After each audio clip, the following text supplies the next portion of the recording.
bien, deuxième partie de cette émission, nous allons parler de ce nouveau monde à venir, à quoi ressembleront, mais dans un futur plutôt proche, justement les nouveaux usages en lien avec la 5G. On va revenir avec vous, Sébastien Kaiser, sur le domaine des transports, les enjeux de l'arrivée de la 5G pour vos clients et pour la gestion du trafic, peut-être un peu plus précisément.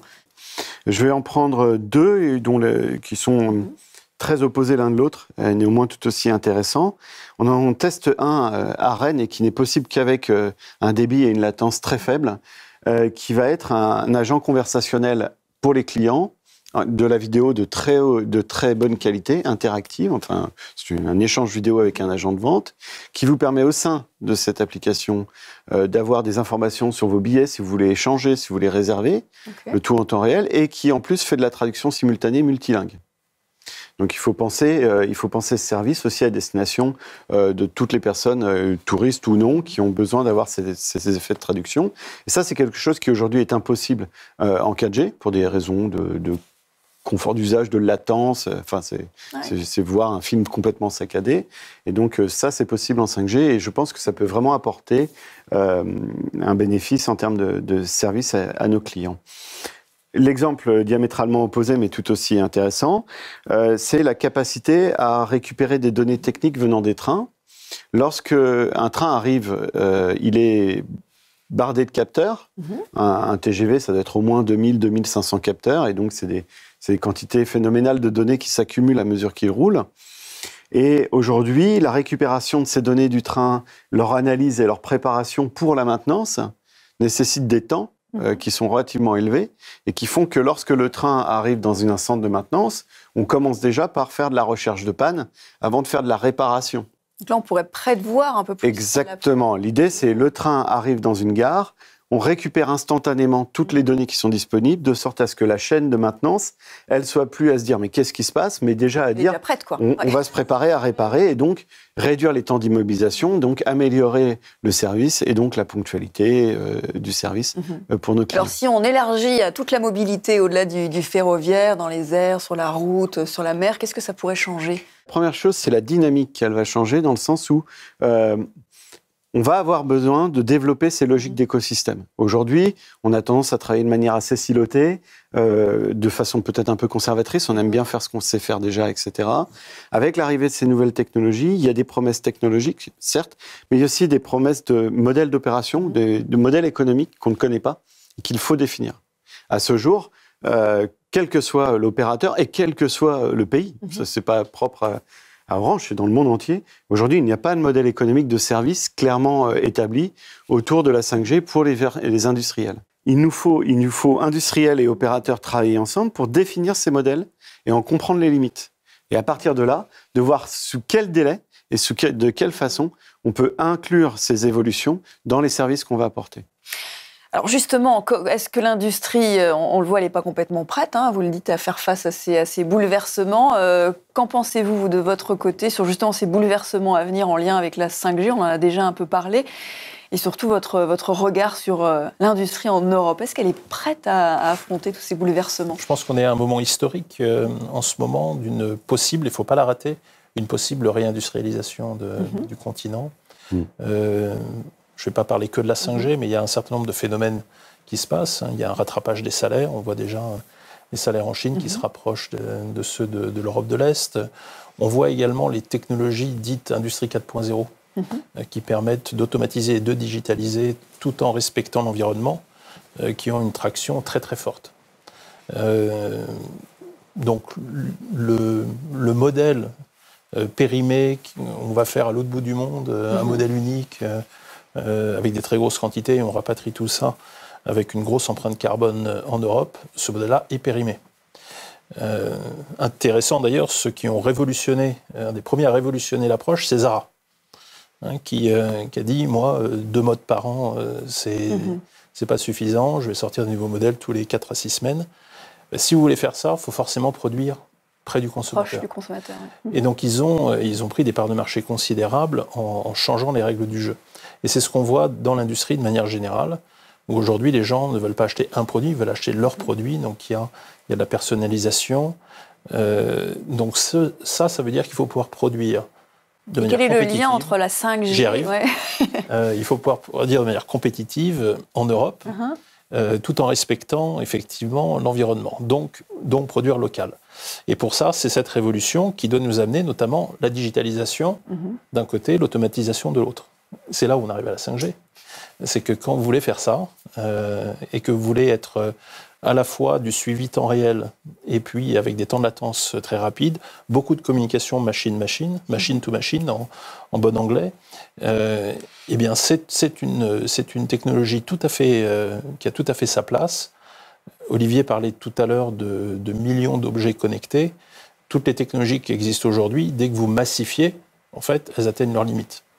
Donc il faut faire sauter un peu ce bouchon et pouvoir connecter un très très grand nombre de machines, d'objets, des capteurs. Il y en a 2000 ou 2500 sur un TGV. Il faut se projeter en disant qu'il y aura des capteurs partout. Et donc il faut des technologies qui nous permettent, déjà en évitant de leur mettre un fil à la patte, de pouvoir gérer toutes ces données, les analyser, les transmettre. D'où donc ça pourrait se faire la 5G. En Europe, justement, la fabrication. Oui, tout à fait. Je pense que là, on est vraiment à un moment où à la fois les progrès technologiques et les contraintes ou les enjeux environnementaux plutôt, et même les aspirations environnementales, font que c'est le moment, effectivement, pour se remettre à investir et y croire. Olivier Violent, alors si on élargit à d'autres bouleversements, quels sont peut-être les autres aspects de notre société qui peuvent être également boostés? Alors je pense à la santé, au service à la personne, à la domotique. La première chose, c'est qu'il va falloir être un peu humble. Sébastien le disait avant, c'est difficile d'imaginer l'avenir et tout ce que ce réseau va nous permettre de faire. Donc aujourd'hui, quelqu'un qui prétend savoir ce qui va décoller en premier avec la 5G ou ce qui va être un grand succès, que ce soit dans le monde du B2B ou du B2C, j'aimerais bien qu'il soit dans mes équipes parce que moi, personnellement, j'ai encore des questions et je pense que j'en aurai au moment du lancement et même encore quelques années après. Mais je trouve ça sain. Par contre, pour comprendre ce qui peut potentiellement apporter de la valeur ou ce qui peut arriver rapidement, on a essayé d'évoluer dans un environnement ouvert. Donc, on a regardé un petit peu les autres acteurs de l'écosystème. Alors, nos clients, bien sûr, ils sont là avec nous aujourd'hui, mais également les startups et puis un certain nombre d'autres personnes qui s'intéressent à ces nouvelles technologies. C'est pour ces raisons qu'on a fait des concours avec des startups pour qu'elles nous apportent des concepts et qu'elles viennent les tester sur nos réseaux, notamment dans le cadre de nos villes pilotes, donc nos 5 villes pilotes qui sont actuellement ouvertes en France métropolitaine. Alors, on l'a fait ancré localement dans certaines villes, parce qu'on a du tissu très intéressant localement, et on l'a aussi fait nationalement et même à l'échelle européenne pour n'oublier personne, avec un concours de start-up dont les lauréats ont été gratifiés lors du dernier salon Vivatech.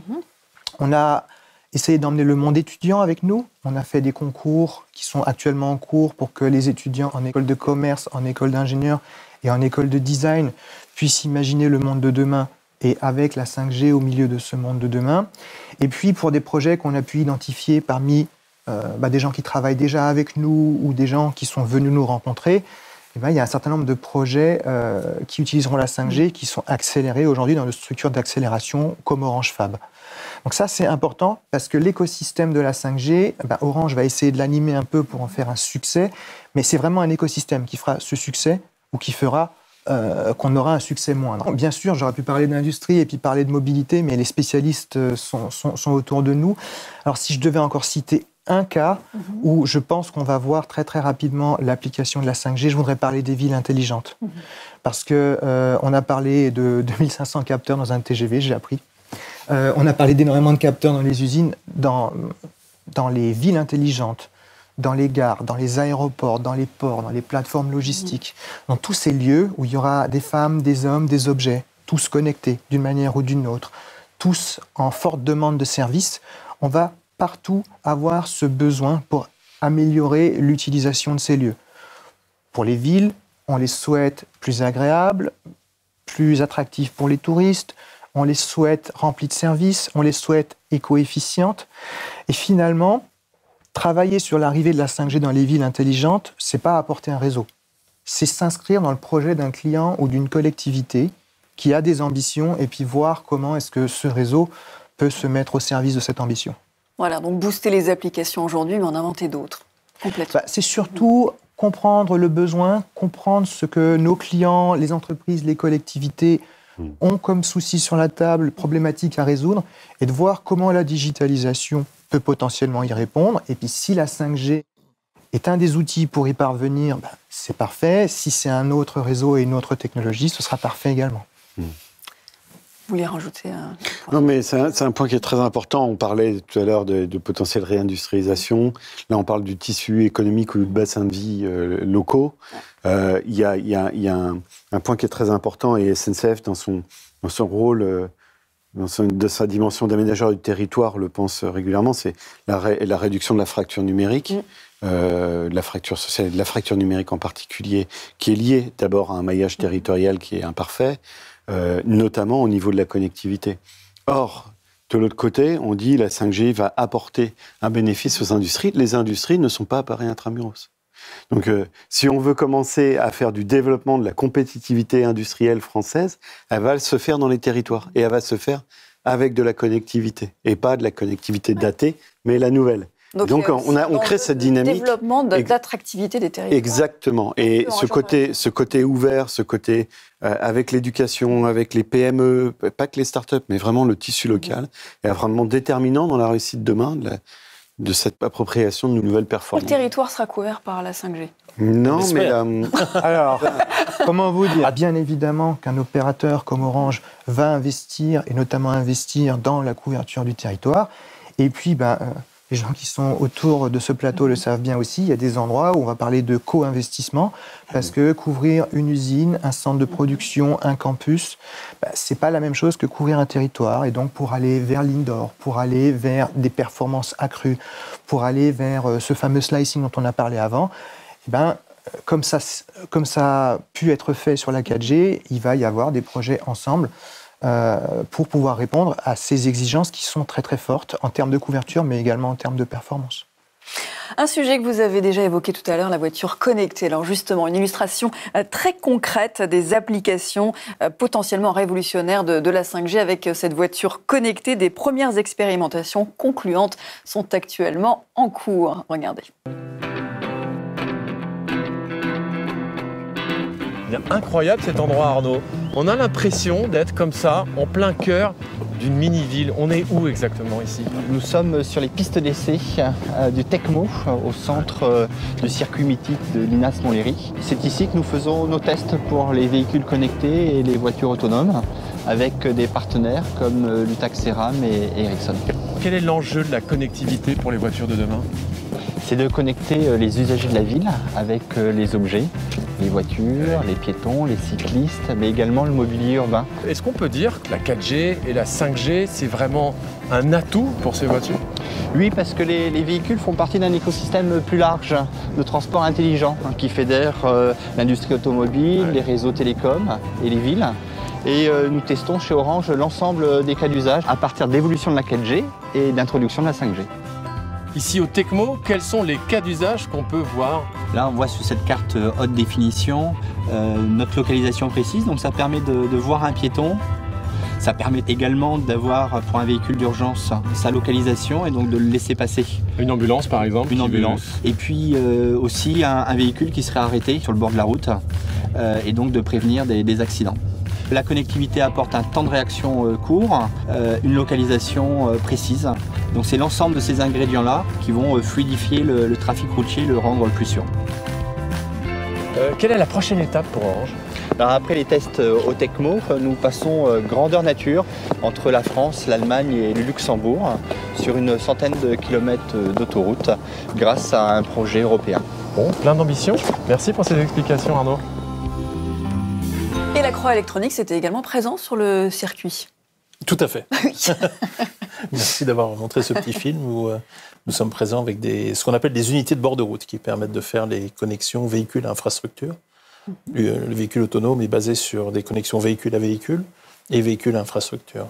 Voilà, donc nous fabriquons ces UBR, unités de bord de route, à travers une société qui s'appelle Neavia à l'intérieur du groupe Lacroix. Et donc l'idée, c'est d'équiper l'ensemble du réseau avec ces accessoires pour avoir on aura le même enjeu que la 5G, il faut couvrir le territoire. Oui, donc il y a un lien effectivement avec la 5G pour ces voitures connectées. Ça représente vraiment, selon vous, l'avenir des usages de la 5G, cet exemple ? Je pense que quand on parle de révolution, c'est en fait une triple révolution parce que c'est le véhicule autonome, connecté et électrique, pas simplement le véhicule autonome. Donc ça, on le voit, hein, il y a de grosses turbulences en ce moment dans le marché automobile parce qu'il y a cette triple révolution qui entraîne de très très gros investissements, à la fois côté véhicule, mais également côté infrastructure. Un des grands enjeux sera le coût du véhicule. Le coût du véhicule est directement lié au coût de la batterie, et le coût de la batterie est lié à sa taille, et sa taille est liée au nombre de bornes de recharge que vous mettrez sur le territoire, par exemple. Donc il y a un vrai enjeu infrastructure, à la fois de couverture pour la connectivité, de couverture pour la recharge. La 5G, notamment par son temps de latence qui est, on l'espère, en dessous de 2 millisecondes, permettra donc de limiter les temps de freinage. Ce qui est essentiel, de réaction, ça c'est vraiment essentiel. C'est mieux pour la sécurité. Oui. Voilà. C'est justement pour vérifier ce genre de choses sur le terrain que nous avons des pilotes avec des industriels et sur les 5 villes dont je vous ai parlé. Pour tester tout ça. Peut-être un regard sur cet exemple que l'on a vu, cette illustration. Oui, nous, ça nous intéresse beaucoup. Hein. À SNCF, on a quelques filiales qui font du transport, comme Keolis, par exemple. Et donc, forcément, tout ce qui va être ville intelligente, mobilité autonome, etc., nous intéresse au plus haut titre du côté bus et transport urbain.